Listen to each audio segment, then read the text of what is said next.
Quand Joe Louis a fait des remarques cinglantes sur Bruce Lee devant Chuck Norris, personne n'aurait pu anticiper la réplique de Norris.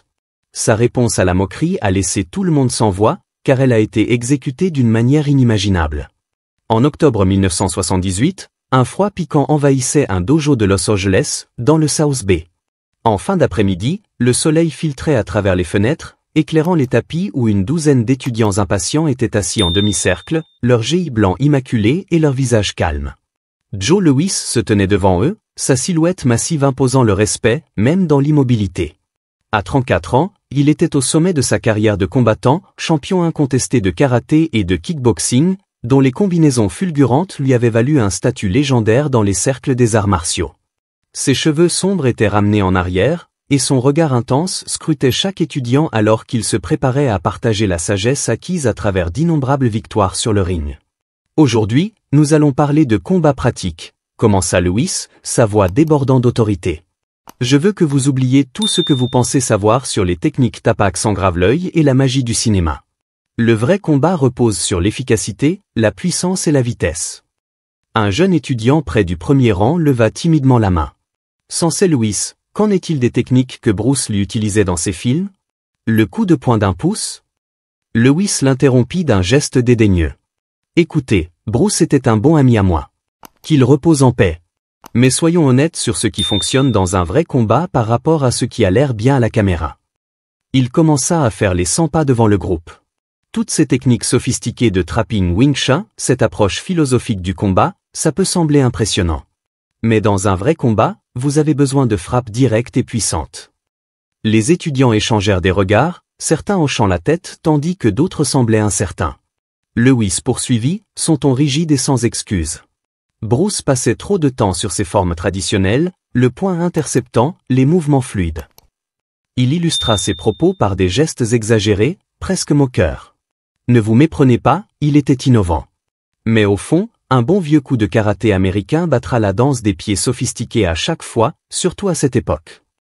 À l'insu de Louis, Chuck Norris était entré discrètement dans le dojo par l'entrée arrière, accompagné d'une jeune aspirante écrivaine, Rachel. À 38 ans, Norris se tenait avec une confiance différente, plus calme, plus mesurée, mais non moins redoutable. Son amitié avec Bruce Lee était bien connue, fondée sur un respect mutuel et une affection sincère. Il se tenait dans l'ombre, écoutant la critique de son ancien partenaire d'entraînement à l'égard de leur ami décédé. La vérité, c'est que, continua Louis, inconscient que son public s'était élargi de 2 personnes, Bruce régnait à une époque différente des arts martiaux, mais il était bien trop lent pour la compétition moderne. Toute cette méditation et cette philosophie ne peuvent pas vous aider quand vous affrontez un combattant capable de lancer 3 coups de pied pendant que vous réfléchissez encore à votre prochain mouvement. C'est alors que Chuck Norris entra dans la lumière. Perspective intéressante, Joe, dit-il. Les étudiants se tournèrent d'un bloc, et Louis pivota, son expression passant de la surprise à un large sourire. Rachel prenait des notes sur la série d'événements. Louis accueillit Norris joyeusement, abandonnant son ton rigide précédent pendant une fraction de seconde. Je donne juste à ces gamins des conseils du monde réel sur le combat. J'ai entendu, répondit Norris, son ton neutre, mais ses yeux bleus perçants. Ça te dérange si j'offre un point de vue différent? Ton dojo, tes règles, dit Louis en haussant les épaules, bien qu'il y ait quelque chose dans sa posture qui suggérait qu'il était prêt pour une discussion. Norris s'avança pour se tenir à côté de son ami, s'adressant directement aux étudiants. Bruce Lee n'était pas juste un ami pour moi. C'était l'un des artistes martiaux les plus complets que j'ai jamais connus.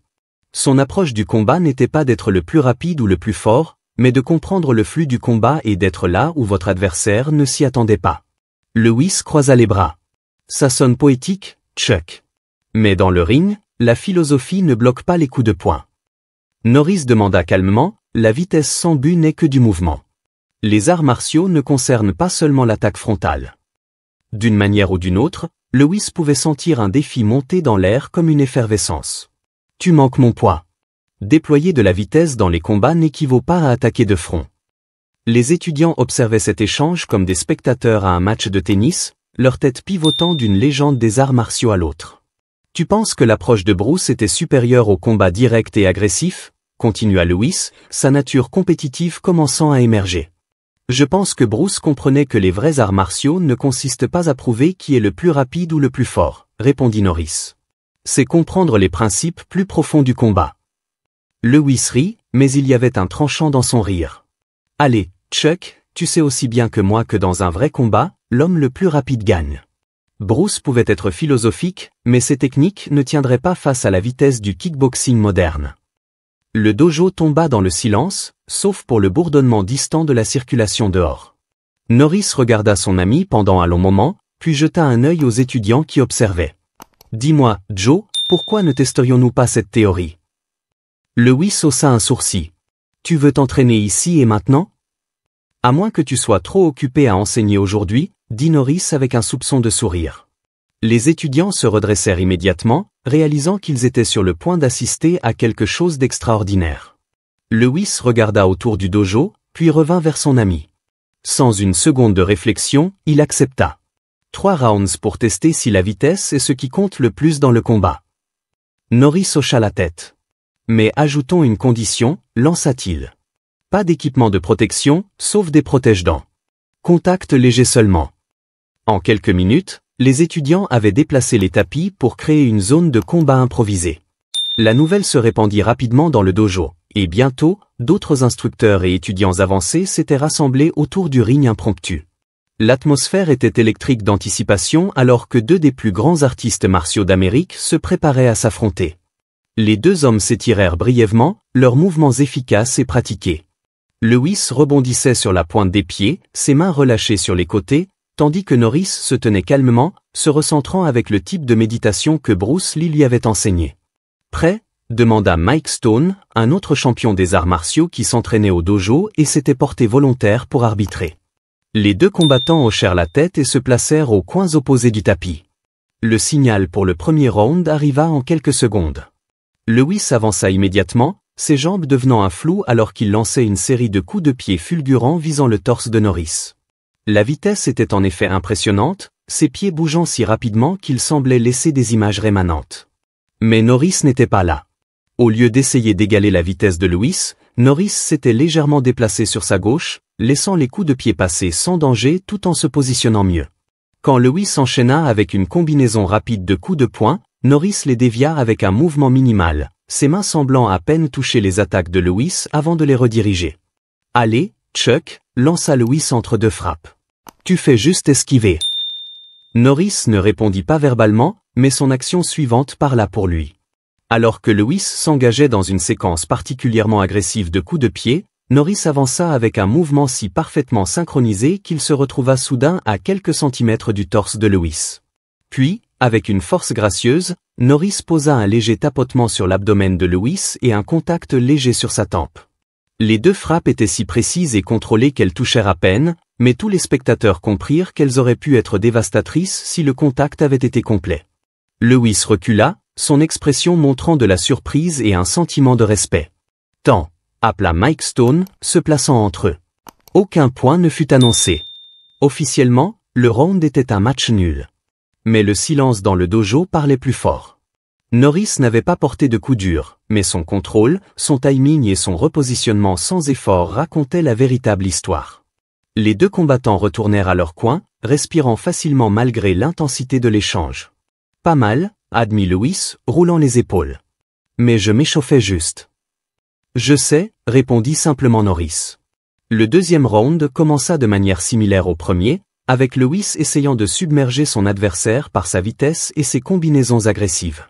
Cette fois, cependant, il mélangea des techniques de grappling, tentant d'utiliser sa taille à son avantage pour contrôler le combat. Norris répondit en démontrant les principes mêmes qu'il avait appris de Bruce Lee. Quand Lewis tenta de l'attraper, Norris semblait couler comme de l'eau, ni résistant directement ni offrant une ouverture inutile. Au lieu de cela, il utilisait l'élan et la force de Lewis contre lui, détournant ses attaques en position inefficace. La tension monta lorsque Lewis changea de tactique au milieu du round et lança un coup de pied retourné, l'une de ses techniques signatures qui avait mis fin à de nombreux combats professionnels. Le coup de pied était parfaitement exécuté, son timing impeccable, sa vitesse extraordinaire. Cependant, Norris n'était simplement pas là quand il arriva. Il s'était déplacé, non pas loin du coup, mais autour, suivant l'arc naturel du mouvement de Lewis jusqu'à se retrouver derrière son adversaire. Alors que Lewis terminait sa rotation, il trouva Norris attendant calmement, une main positionnée là où elle aurait pu frapper une douzaine de points vitaux différents. Tant, appela Mike Stone, une note d'émerveillement dans sa voix. Point Norris. La foule d'observateurs s'était considérablement agrandie, et un murmure d'excitation parcourut l'assemblée. Il assistait à quelque chose de spécial, pas seulement un sparring entre deux légendes, mais un choc de philosophie martiale différente. Lewis respirait plus fort maintenant, non pas d'effort physique, mais de l'effort mental pour résoudre l'énigme que son ami présentait. « Comment fais-tu ça » demanda-t-il alors qu'il se préparait pour ce qui aurait dû être le 3e round. Mais Norris leva une main. « Joe, avant de continuer, je veux te demander quelque chose. » Lewis lui donna le feu vert, et Norris n'hésita pas. « Penses-tu vraiment que Bruce Lee était trop lent » Lewis fit une pause, essuyant des gouttes de sueur de son front avec le dos de sa main. « Eh bien, je ne me suis jamais battu contre lui, mais d'après ce que j'ai vu. »« Tu l'as vu dans des films, » interrompit Norris doucement, « et dans des démonstrations, mais tu ne l'as jamais vu comme moi, s'entraînant ensemble, nous poussant mutuellement à comprendre les arts martiaux au-delà des simples techniques. » Le dojo était complètement silencieux. Même la circulation dehors semblait s'être tue. Norris, un maître reconnu à la fois en karaté et en arts martiaux, portait un certain poids, incitant tous les présents à prêter attention à ses paroles. « Bruce m'a dit un jour, » continua Norris, sa voix résonnant clairement dans chaque coin de la pièce, que être rapide ne signifie pas bouger vite, mais bouger correctement. Il disait que si vous comprenez vraiment la distance, le timing et l'intention, vous n'avez pas besoin d'être plus rapide que votre adversaire. Vous devez être là où ils ne s'y attendent pas, quand ils ne s'y attendent pas. Lewis regarda les visages des spectateurs, puis revint vers son ami, qui poursuivait son discours. Pendant les 2 rounds précédents, tu as lancé plus de techniques, bougé plus vite et utilisé plus d'énergie que moi. Mais combien de tes attaques ont vraiment atteint leur cible ? La question flotta dans l'air comme un défi, mais pas agressif, plutôt comme un professeur s'adressant à un étudiant. Lewis repensa aux rounds, son esprit compétitif rejoint automatiquement chaque échange. La réalisation qui se dessina sur son visage était visible pour tous. Aucune d'elles, dit-il calmement. Et combien de fois ai-je dû bouger à pleine vitesse pour les éviter ? Une autre pause. Tu ne l'as jamais fait. Norris hocha lentement la tête. Il ne s'adressait plus seulement à Lewis, mais à tous les spectateurs, dont la plupart étaient au dojo pour leurs leçons habituelles. Norris expliqua que le plus haut niveau des arts martiaux ne consistait pas à être plus rapide ou plus fort que ses adversaires, mais à comprendre le combat si profondément qu'on est toujours un pas devant mentalement. Cela, souligna-t-il, rendait la vitesse physique moins importante. Le silence dans le dojo était profond. Lewis se tenait au centre du tapis, un homme qui avait bâti sa réputation sur des techniques fulgurantes et une agressivité débordante, en train de digérer ce qu'il venait de vivre. Il n'était pas trop lent, dit Lewis enfin, sa voix teintée d'émerveillement. Il opérait à un niveau complètement différent. Tu disais que Bruce ne s'adapterait pas à un combat moderne, mais qu'est-ce qui fait un combat moderne ? Renvoya Norris, tandis que Lewis semblait plongé dans une légère introspection. Combat agressif, vitesse. Qu'est-ce qui a changé dans les arts martiaux au cours de la dernière décennie ? Le sparring reste du sparring, et lancer des coups n'a pas changé de forme ou de définition. Bruce contre-attaquerait de la même manière. Norris loua Bruce pour sa capacité à toujours penser 3 coups à l'avance dans chacune de ses démonstrations. Il avait développé cette aptitude en comprenant les principes, et pas seulement en mémorisant des techniques.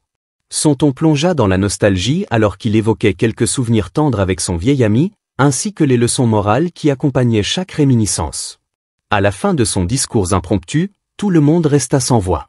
Lewis hocha la tête dans une réflexion solennelle et inclina légèrement la tête. « Chuck, je te dois des excuses, et je dois en offrir à la mémoire de Bruce. » Norris secoua la tête avec un air triste. « Tu ne dois rien à personne, Joe.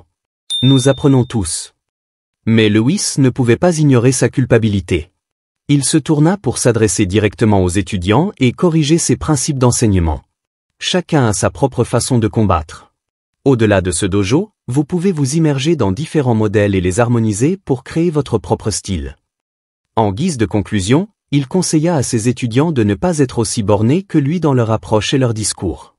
Chuck vient de prouver que la philosophie de Bruce Lee est pratique. Bruce n'était pas lent. Il opérait simplement à un niveau de connaissance que je ne pouvais pas vraiment comprendre. Son style le précède même après sa mort, et j'espère qu'il pourra vivre à travers vous de la manière dont Chuck l'a démontré. Norris posa une main sur l'épaule de son ami. Au fond, les deux savaient que Bruce aurait apprécié cette conversation. Lewis regarda une dernière fois autour du dojo, observant les visages de ses étudiants et des autres spectateurs. Quand il parla à nouveau, sa voix portait moins d'autorité et plus d'humilité. « Le cours est terminé pour aujourd'hui, dit-il. Mais je veux que vous réfléchissiez tous à quelque chose avant la prochaine fois. Les vrais arts martiaux ne consistent pas à être le plus rapide ou le plus fort. C'est comprendre le combat si complètement que la vitesse et la force deviennent des outils plutôt que des béquilles. » La foule se dispersa, laissant les deux amis discuter tout en rangeant leur équipement. Rachel quitta le dojo avec enthousiasme, documentant l'échange qui ne referait surface que des années plus tard dans un futur article sportif. Dans les années qui suivirent, Norris et Lewis firent tous deux référence à cet après-midi comme un tournant dans leur propre développement en tant qu'artistes martiaux et enseignants. Ils étaient entrés dans le dojo comme des champions défendant leurs approches différentes du combat et en étaient sortis comme des étudiants humbles face aux enseignements même de Bruce Lee, qui avaient été moqués. Quelles sont vos pensées sur la philosophie de Lewis concernant le besoin de vitesse dans le combat? Laissez une réponse dans les commentaires ci-dessous. Merci d'avoir lu et à la prochaine.